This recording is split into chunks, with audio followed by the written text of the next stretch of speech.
Hello learners, good morning. Welcome back in your YouTube channel M academy में आपका स्वागत है। चलिए, सबसे पहले चैनल को सब्सक्राइब कर लीजिए, शेयर कर लीजिए और बेल आइकन भी दबा दीजिए ताकि अगले वीडियो का अपडेट आप तक पहुंचता रहे। और आज हम शुरू करेंगे टेंस का ये 8वां वीडियो है और टेंस का ये 8वां टॉपिक भी है। आपको मैं बताया था शुरू में कि आपका जो टेंस है 12 सेक्शन में डिवाइडेड है। पास्ट प्रेजेंट टेंस का 4 सब डिविजनल पार्ट हैं, पास्ट का भी 4 हैं और फ्यूचर का भी 4 है। तो हम लोग प्रेजेंट का 4 कंप्लीट कर चुके हैं, पास्ट का 4 कंप्लीट कर रहे हैं। ये आज पास्ट का चौथा है ये, और इसके बाद हम फ्यूचर का करेंगे। तो आप याद रखें, इस वीडियो को हम कंटिन्यू करते हैं। इससे पहले अगर आप चैनल पर नए हैं तो चैनल को सब्सक्राइब करिए, शेयर करिए और बेल आइकन भी दबा दीजिए। चलिए शुरू करते हैं आज का वीडियो। आज का वीडियो बेहद इंपॉर्टेंट होने वाला है। पास्ट का आज लास्ट वीडियो है पास्ट टेंस का। तो देखिए 4 नंबर है, ये 4 नंबर है past perfect continuous tense. Past perfect tense इसके पहले पढ़ चुके हैं। अगर आप नहीं देखे हैं तो प्लेलिस्ट में जाकर देख लीजिएगा सभी टेंस सीरीज वीडियोज़ को। और ये है पास्ट परफेक्ट कंटिन्यूअस टेंस। इसके बारे में देख लीजिए ज़रा एक line. It shows the action of past of the past. यह किसका शो करता है? तो पास्ट में भी पास्ट का, यानी पहले कोई समय काम खत्म हुआ था और फिर उससे पहले भी शुरू हुआ था, लेकिन उसके बाद भी खत्म हुआ। यानी ये पास्ट में ही किसी समय में शुरू हुआ, पास्ट में कुछ दिन चला और पास्ट में ही फिर ख़त्म भी हुआ। तो इस प्रकार से कंटिन्यूअस काम चलता रहा। तो पास्ट ऑफ पास्ट उसे कहते हैं, यानी फ्यूचर पास्ट में ही ये समय, ये घटनाएँ कंटिन्यू हुई और फिर स्टॉप भी हुई। तो याद रखिए, पास्ट ऑफ पास्ट इससे कहा जाता है पास्ट परफेक्ट कंटिन्यूअस टेंस को। अब इसकी पहचान, जो आइडेंटिफिकेशन है, ये कैसी होगी, यानी पहचान कैसे होगा? तो देखिए, जिस हिंदी वाक्य के अंत में ता रहा था, ती रही थी, ते रहे थे, हो, उसे पास्ट परफेक्ट कंटिन्यूअस टेंस माना जाता है। ठीक है ना? या फिर, या उसी को हम कह रहे हैं, या फिर रहा था, रही थी, रहे थे और उनके साथ समय लगा हो। जैसे कि रहा था, रही थी किस टेंस का है? तो पास्ट कंटिन्यूअस टेंस का है, याद रखिएगा। लेकिन अगर पास्ट कंटिन्यूअस टेंस में कोई सेंटेंस है और उसमें टाइम लगा है, तो आप ये मान कर चलिए कि जब उसमें समय यानी टाइम लग गया तो वो भी कहाँ बनेगा? तो पास्ट परफेक्ट कंटिन्यूअस टेंस में ही बनेगा। इस बात को भी याद रखेंगे। वही बात यहाँ मेंशन किया गया है। जैसे इस एग्जाम्पल को देख लीजिए आप। वह खेलता रहा था, इस सेंटेंस में क्या है कि वह खेलता रहा था, पास्ट में बहुत देर तक खेलता रहा था, है ना। वह 2 घंटों से पढ़ रही थी। वह कितना दिनों से पढ़ रही थी, कितना देर से पढ़ रही थी, इसी चीज़ को मेंशन किया गया कि वह 2 घंटों से पढ़ रही थी। वैसे ही 3rd नंबर देख लीजिए। आप 2008 से क्रिकेट खेलते रहे थे। आप 2008 से क्रिकेट खेलते रहे थे। कब से खेलते रहे थे? 2008 से। 4 नंबर देख लीजिए। मैं 2 घंटों से पढ़ता रहा था। मैं कितना देर से पढ़ता रहा था? 2 घंटों से पढ़ता रहा था, यानी ता रहा था, ती रही थी। और टाइम भी इसमें लगा होता है, ये भी बात याद रखिए। लगा भी होगा, नहीं भी लगा होगा। लेकिन अगर कंटिन्यूअस में है वो सेंटेंस और उसमें टाइम लगा है, तो निश्चित रूप से डेफिनेटली कहाँ बनेगा? तो इस पास्ट परफेक्ट कंटिन्यूअस टेंस में ही बनेगा। तो चलिए आज हम शुरू करते हैं आज का सीरीज। और इसका जो पहला जो सेंटेंस है, यानी अफर्मेटिव सेंटेंस, या फिर इसी को हम क्या कहते हैं? पॉजिटिव सेंटेंस या अफर्मेटिव सेंटेंस कहते हैं। अब पॉजिटिव सेंटेंस का स्ट्रक्चर क्या होगा आपके सामने है। तो इसमें होंगे सब्जेक्ट। सब्जेक्ट्स मैंने लिखा है, इसमें सभी सब्जेक्ट आ जाएंगे। ही, सी, आई, वी, यू, दे, कोई भी सब्जेक्ट हो, कोई फ़र्क नहीं पड़ता है। क्योंकि आपको मैं पहले ही वीडियो में बता दिया हूँ कि इस पास्ट में हैड लगता है और हैड के साथ कोई भी सब्जेक्ट आ सकता है, चाहे वो सिंगुलर का हो या प्लूरल का हो, फर्स्ट पर्सन हो, सेकंड पर्सन हो या फिर थर्ड पर्सन हो। कोई भी सब्जेक्ट जो है हैड के साथ एक साथ आ सकता है। तो इसलिए सब्जेक्ट्स उसके सब के साथ हैड और फिर बीन, ये सब के साथ रहेगा। सब्जेक्ट कोई यहाँ वरीयता नहीं है। उसके बाद V4 यानी वर्ब का ING फॉर्म। उसके बाद अदर वर्ड या फिर ऑब्जेक्ट, यहाँ जो भी हो ऑब्जेक्ट, अदर वर्ड सब यहीं डाल देंगे और उसके बाद फुल स्टॉप दे देंगे। अगर उसमें टाइम लगा है सेंटेंस में, तो फिर टाइम किसके अनुसार डिसाइड होगा? सिंस और फॉर। सिंस और फॉर का प्रयोग मैं पिछले वीडियो में बता दिया था कि फिक्स टाइम हो तो सिंस, और फिक्स टाइम नहीं हो यानी डेफिनेट टाइम के लिए सिंस, इनडेफिनेट टाइम के लिए फॉर का प्रयोग किया जाता है।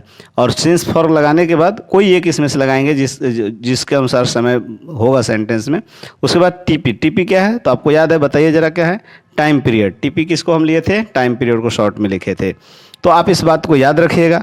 अब चलते हैं एग्जाम्पल की तरफ। एग्जाम्पल देखेंगे, ज़्यादा समझ में आएगा आपको। जैसे फर्स्ट नंबर एग्जाम्पल क्या है, वह पढ़ती रही थी, वह पढ़ती रही थी, इसमें कोई समय नहीं लगा है, सिर्फ वह पढ़ती रही थी, पास्ट में कोई काम होता रहा था। तो फर्स्ट एग्जाम्पल, इसका इंग्लिश देख लीजिए, she had been reading, she had been reading. लेकिन सेकंड सेंटेंस देखिए, आप 2 घंटा से खेलते रहे थे, आप कितने घंटे से खेल रहे थे, 2 घंटे से। तो देखिए यू हैड बीन प्लेइंग, ये आप हो गया, आप खेलते रहे थे कितने दिनों से, 2 घंटों से। तो कौन से 2 घंटों से, ये इनडेफिनिट टाइम है, इसलिए यहाँ फॉर लगा है। अगर डेफिनिट टाइम रहता तो सिंस रहता। तो फॉर 2 आवर्स, 2 घंटों से, टाइम पीरियड 2 कितना है, तो 2 घंटे का है, तो 2 आवर्स लग गया टाइम पीरियड टीपी के जगह पर। क्वेश्चन नंबर 3 देखिए, हम 2020 से यहाँ आते रहे थे, हम 2020 से यहाँ आते रहे थे, यानी 3rd number, we had been coming here since 2020, तो यानी 2020 से हम यहाँ आते रहे थे। वैसे ही 4 नंबर देखिए, आप लोग 2 घंटों से टीवी देखते रहे थे, तो क्या बनेगा 4 number, you had been watching TV for 2 hours. वहीं 5 नंबर देखिए, वह नवंबर से पढ़ रहा था, तो क्या बना यहाँ पर, ही हैड बीन, एकदम स्ट्रक्चर पर बैठेगा, देख लीजिएगा, सब्जेक्ट की जगह पर ही है, हैड की जगह पर हैड है, बीन की जगह पर बीन है, भर फोर मतलब आईएनजी नहीं, रीड में आईएनजी लग गया, रीडिंग हो गया। अदर वर्ड इसमें कुछ नहीं है, यानी रहता इंग्लिश पढ़ रहा था या कुछ तो यहाँ लिखते, अदर वर्ड या ऑब्जेक्ट कुछ नहीं है, तो डायरेक्ट टाइम है, तो टाइम कब से, नवंबर से। देखिए नवंबर फिक्स टाइम होता है, डेफिनेट टाइम होता है, तो सिंस लगा है, सिंस नवंबर। तो इस प्रकार से आप इन सभी सेंटेंसेस को बनाएंगे। और अगर आपको कोई डाउट हो तो कमेंट बॉक्स में लिखिएगा, हम आपके डाउट क्लियर करेंगे, और साथ ही साथ चैनल को सब्सक्राइब भी कर लीजिएगा। तो चलिए अगला सेंटेंस है, अगला काइंड है इसका नेगेटिव सेंटेंस। अभी आप पॉजिटिव सेंटेंस पढ़े, अब पॉजिटिव के बाद जो है नेगेटिव सेंटेंस आप पढ़ेंगे। अब नेगेटिव अगर इसका होगा, इसका नकारात्मक सेंटेंस होगा, तो कैसे बनाएंगे, तो इसका स्ट्रक्चर देख लीजिए। सबसे पहले सब्जेक्ट हैड और बीन के बीच में नॉट लगेगा, याद रखिएगा, यानी सब्जेक्ट हैड नॉट तब बीन होगा, और फिर वर्ब का भी फोर यानी आईएनजी, और फिर ऑब्जेक्ट या अदर वर्ड, और उसके बाद से सिंस या फॉर, फिर टाइम पीरियड, उसी के अनुसार लगा देंगे। अब अगला देखिए एग्जाम्पल, एग्जाम्पल देखेंगे खूब समझ में आएगा। फर्स्ट एग्जाम्पल, वह नहीं हंसता रहा था, वह हंसता नहीं रहा था या नहीं हंसता रहा था। मैं 2 घंटे से नहीं पढ़ता रहा था, तो पहला है वह नहीं हंसता रहा था, तो क्या हो गया पहला का, देखिए यहाँ पर he had not been laughing, he had not been laughing. वैसे ही मैं 2 घंटों से नहीं पढ़ता रहा था, तो I had not been reading for 2 hours.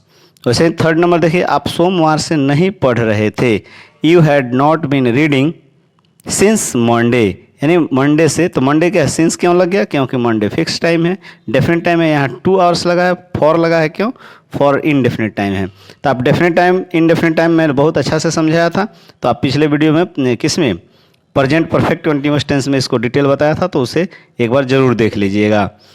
अब चलिए हम अगले पेज पर चलते हैं, ये आई होप क्लियर हो गया होगा आपको।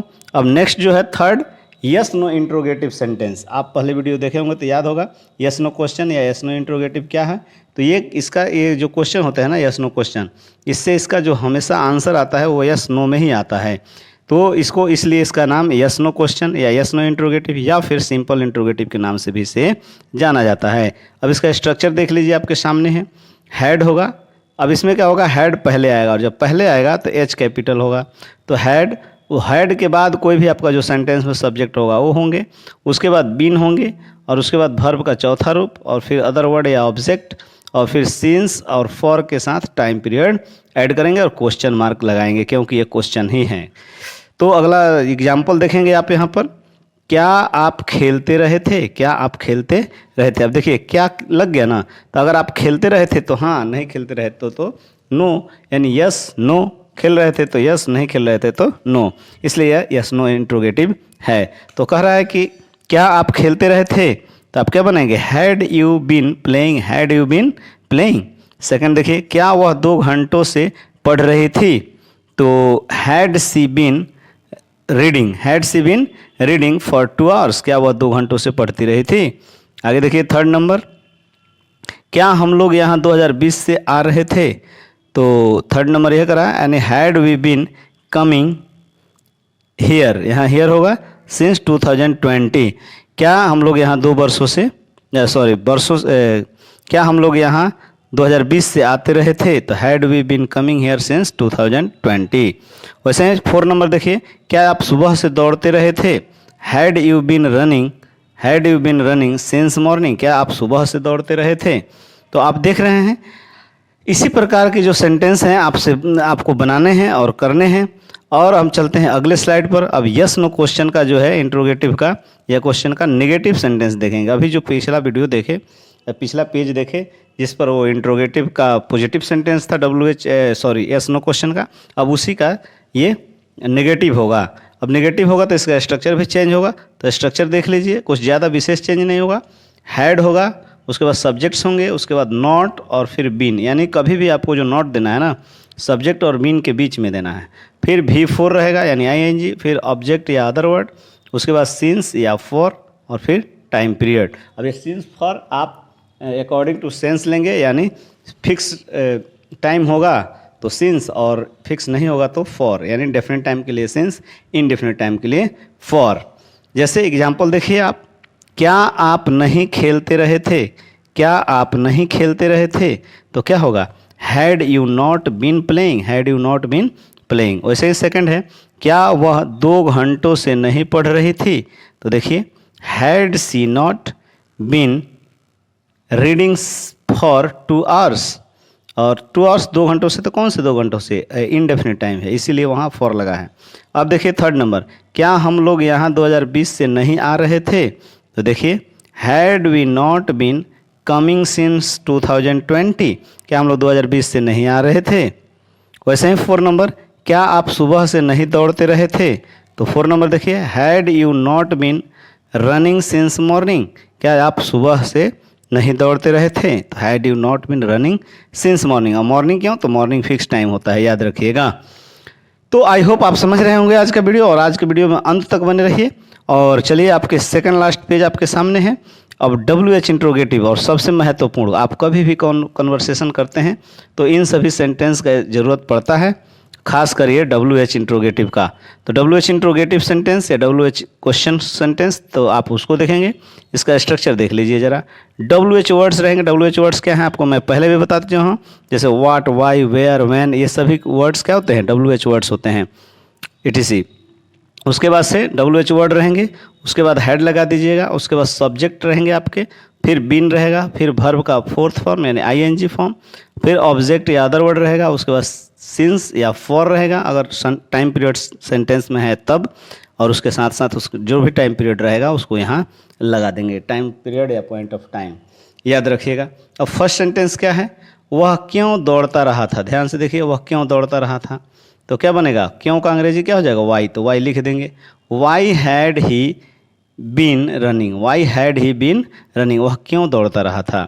सेकंड देखिए, हम क्यों 2 घंटों से लिखते रहे थे, तो why had we been writing for 2 hours, हम लोग क्यों 2 घंटों से लिखते रहे थे।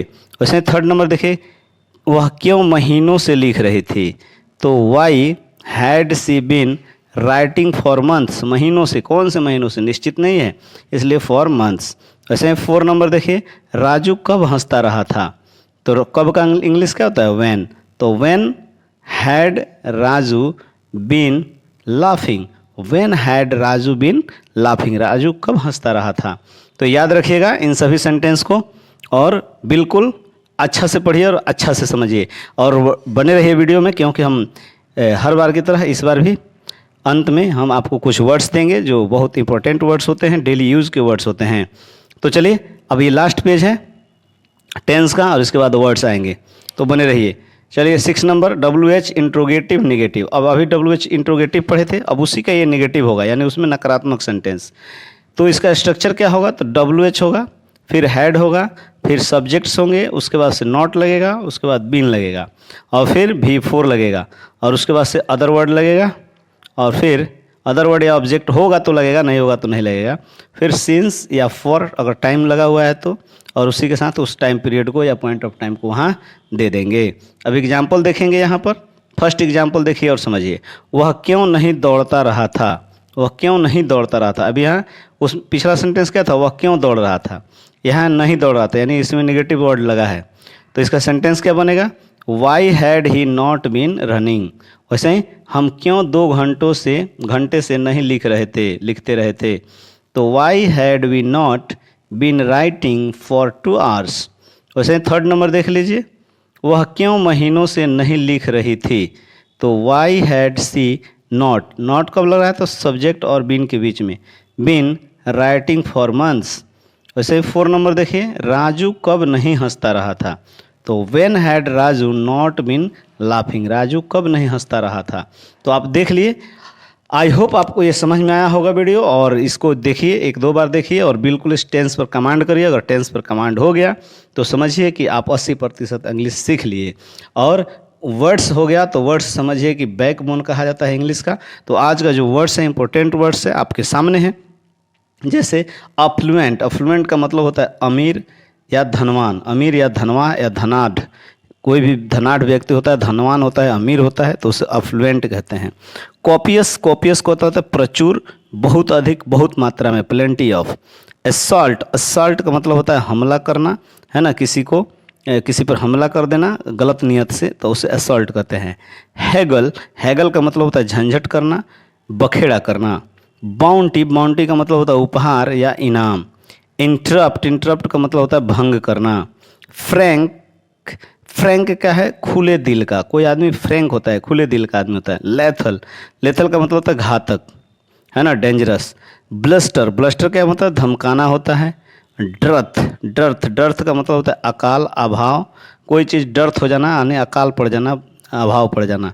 प्रिडिक्ट, प्रिडिक्ट का मतलब होता है भविष्यवाणी करना। मेजेस्टिक, मेजेस्टिक का मतलब आलिशान, मेजेस्टिक माना आलिशान और मज़ेदार भी होता है, तो ये याद रखिएगा। ट्रेज़र, ट्रेज़र का मतलब होता है खजाना, ट्रेजर मतलब खजाना, है ना। तो इस प्रकार के आप वर्ड्स भी आप डेली लर्न करिए और इंग्लिश को देखिए, इस वीडियो को, और टेंस को समझिए। और अगर कोई प्रॉब्लम हो तो कमेंट बॉक्स में कमेंट करिए, हम आपके कमेंट का जवाब देंगे।